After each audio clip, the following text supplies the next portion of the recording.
And here's number 3. Again, from the hints, we're always going to start with the given statements. So the first given statement says HI is congruent to JK. That's the first given statement. And how do I know it's true? Because it's given. And then just make sure it's marked out on our diagram, and it is. Okay. The second given statement says IJ is congruent to KH.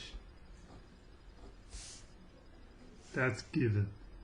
Okay, again, and just kind of briefly look up here at the diagram. It's marked out. Awesome. And then the other hint I gave you was that the proof statement should be last. That should be last.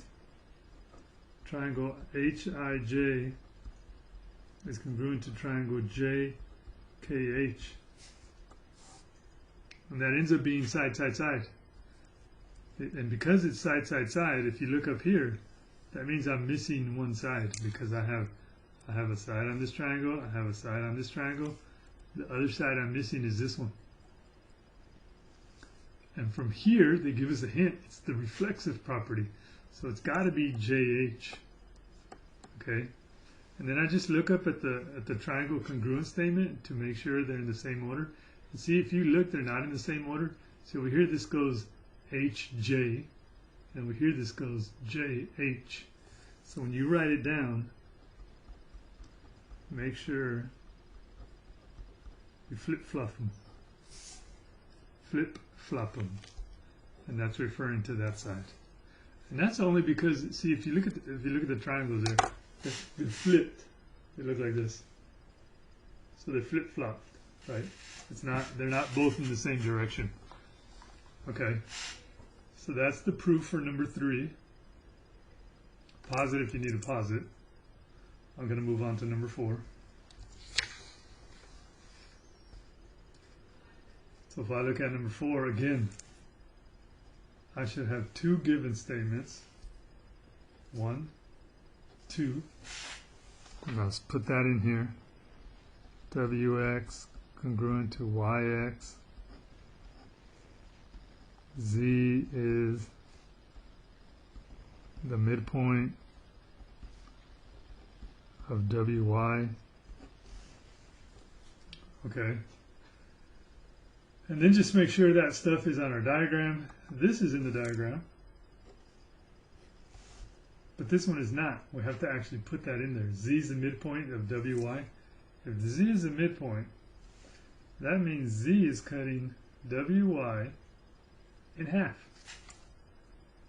Or it's cutting it into 2 equal pieces. So these are the 2 equal pieces. WZ, and then YZ.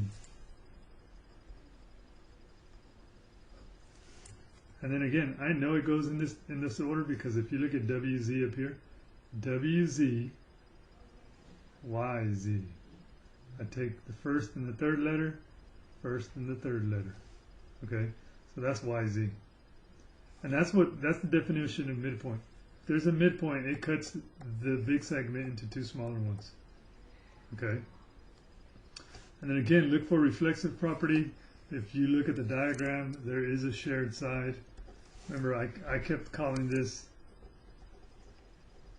shared side because they're technically sharing a side.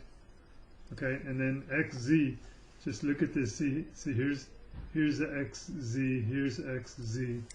It's in order, so I'm going to go ahead and keep them in order. I don't need to flip-flop them like I did in the previous one. That's the reflexive side. And then the last hint, always end with the proof statement. Triangle WXZ is congruent to triangle YXZ. Okay. Pause it, write it, copy it, rewatch it.